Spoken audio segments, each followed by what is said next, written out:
En fait, je ne dirais pas que c'est une bataille perdue d'avance. Je dirais que autrefois, on avait la diffusion télé, et puis ce qu'on n'avait pas la place de mettre sur la télé, on le mettait sur une extension digitale.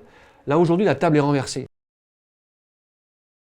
Je suis Arnaud Simon, je suis dirigeant dans les médias depuis assez longtemps. J'étais patron d'Eurosport, j'étais vice-président du contenu sport pour l'Europe dans le groupe américain Discovery.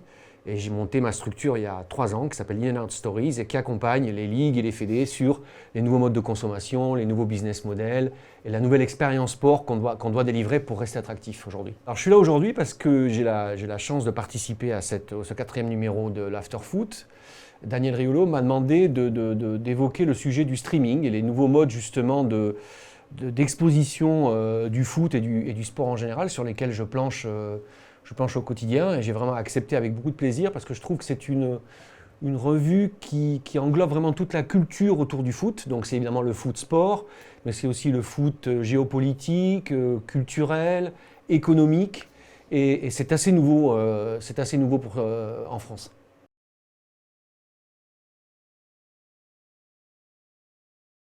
En fait, c'est tout simplement de dire que le streaming, c'est probablement le mode de consommation d'avenir du sport, qui est en train de prendre le pas sur la télévision.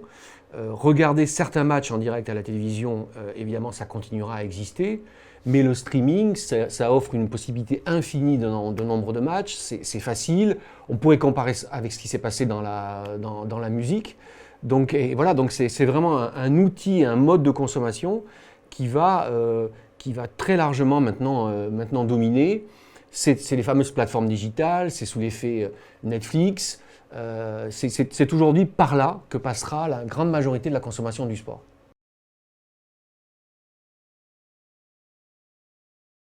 Découvrir cette revue, c'est ce que je disais, c'est-à-dire que c'est vraiment de s'ouvrir un peu les chakras sur tout l'univers du football, en comprendre ses mécaniques, aller plus loin que peut-être l'analyse classique à chaud, qui est aussi importante, hein, mais je pense notamment à ce que fait Thibaut Leplat sur une approche assez philosophique du football. Il y a cette interview de Valdano qui est une sorte de penseur référent, un peu à la Bielsa sur ce que doit être le football moderne.